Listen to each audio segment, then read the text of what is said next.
ঢাকার গরমে জুন মাসটা যেন আগুন হয়ে ঝরে পড়ছে।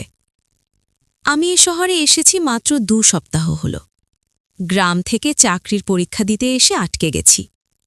বাবা বলেছিলেন, খালার বাড়িতে থাকবি, ওরাই তো আমাদের আপনজন। খালা মানে রিয়া খালা। বয়সে আমার চেয়ে মাত্র ৩ বছরের বড়, কিন্তু আমরা তাকে ছোটবেলা থেকেই খালা বলে ডাকি। বিয়ের পরেও তার স্বামী বিদেশে থাকেন, তাই বাসাটা প্রায় তারই।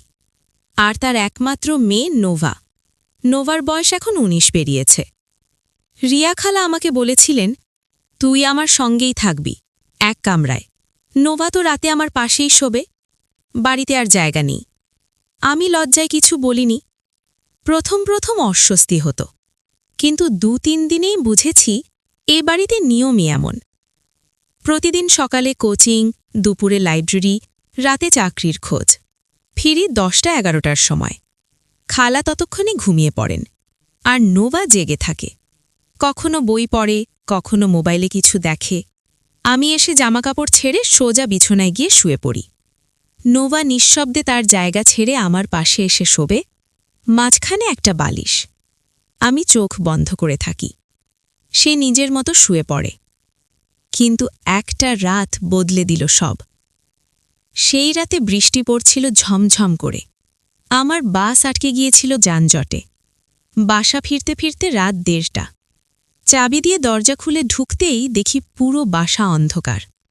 শুধু আমাদের ঘরের দরজার নিচ দিয়ে হালকা আলো বেরোচ্ছে। আমি ভিজে চুপচুপে।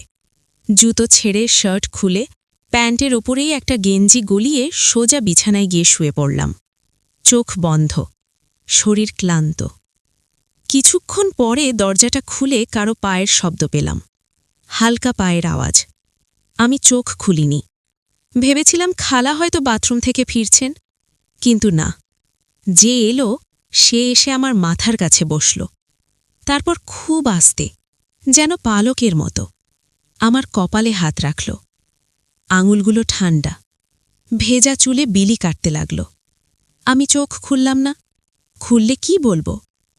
কিছুক্ষণ পর সেই হাত নেমে এলো গালে, ঘাড়ে, তারপর আরও নিচে। না, কোনো অস্বস্তিকর জায়গায় নয়। শুধু বুকে হাত রেখে যেন বুঝতে চাইছিল আমি ঘুমিয়েছি কিনা। আমি নিঃশ্বাস বন্ধ করে রাখলাম। তারপর সে উঠে গেল। আমি ভাবলাম শেষ, কিন্তু না। কিছুক্ষণ পর আবার ফিরল। এবার পায়ের দিকে বসল। আমার পা দুটো তখনও ভিজে, কাদামাখা।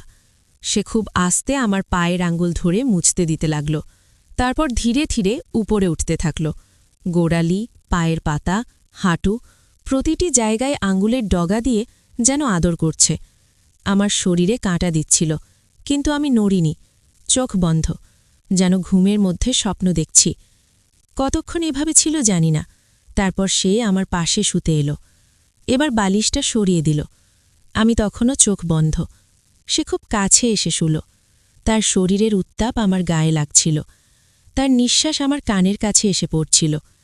কিছুক্ষণ পর সে ফিসফিস করে বলল, জানি তুমি ঘুমাওনি। আমি চোখ খুললাম। অন্ধকারেও তার চোখ চকচক করছিল। সে হাসল, খুব মৃদু হাসি। তারপর বলল, ভয় পেও না, আমি শুধু তোমার কষ্ট দেখে মন ভরে না। আমি কিছু বলতে গেলাম, কিন্তু সে আঙুল আমার ঠোঁটে চেপে ধরল।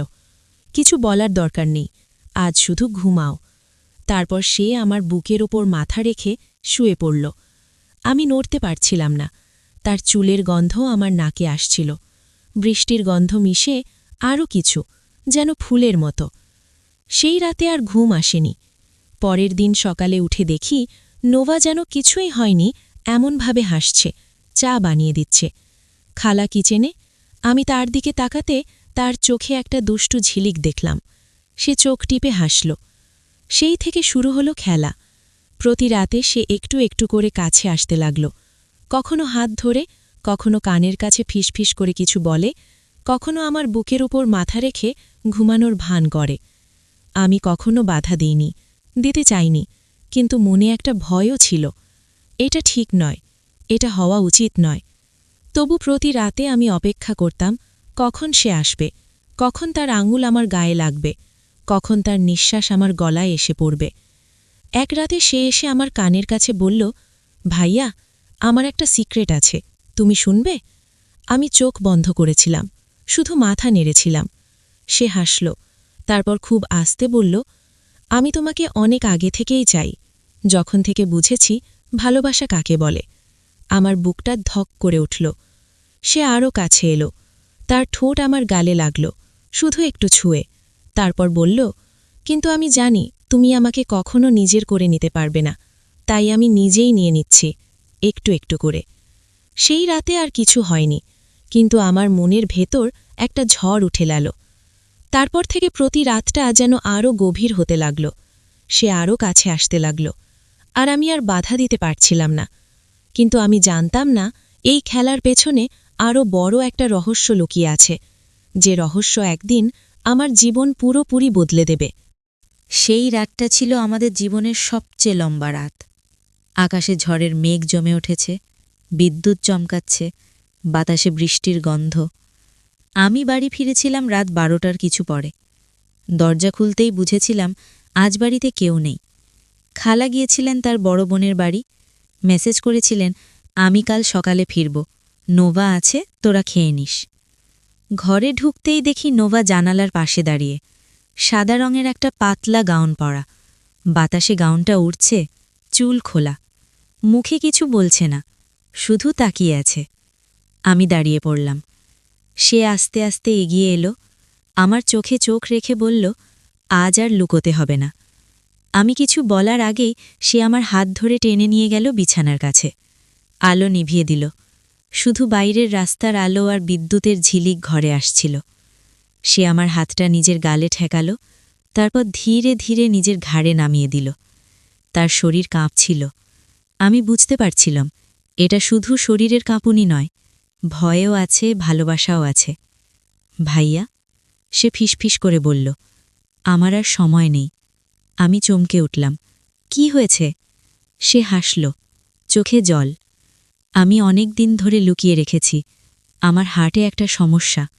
ডাক্তার বলেছে আর বেশি দিন নয়, হয়তো কয়েক মাস, হয়তো তারও কম। আমার মাথা ঝাঁকুনি দিয়ে উঠল।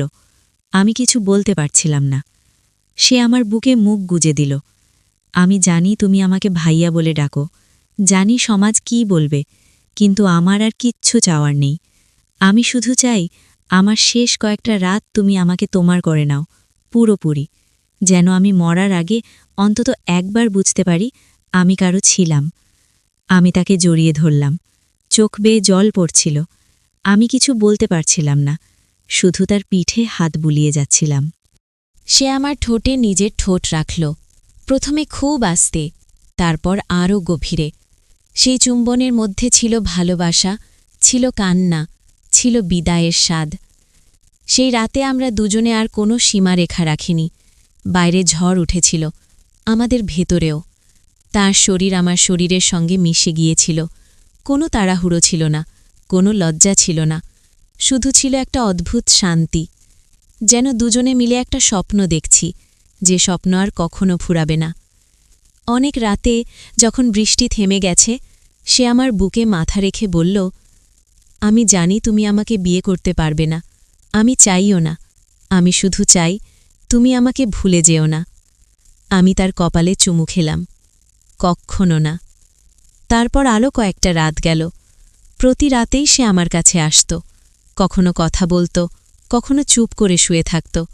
আমি তার শরীরে হাত বুলিয়ে দিতাম, তার চুলে আঙুল চালাতাম, তার হৃৎস্পন্দন শুনতাম। একদিন সকালে উঠে দেখি সে আমার পাশে নেই, বিছানায় একটা চিঠি। ভাইয়া, আমি চলে গেলাম।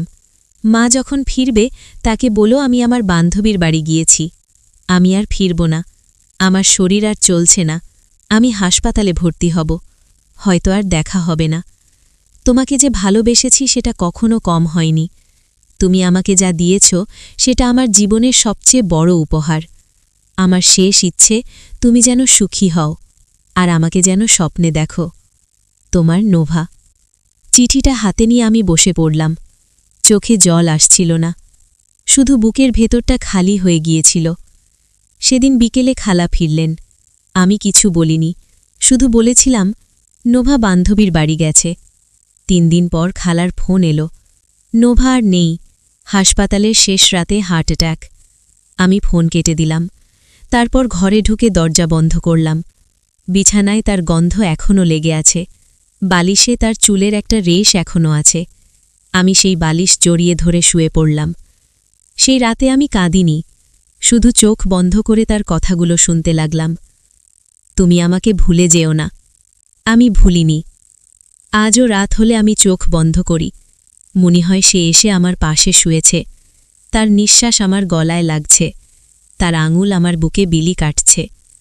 কিন্তু চোখ খুললেই শুধু অন্ধকার আর একটা খালি বিছানা। গল্প সমাপ্ত।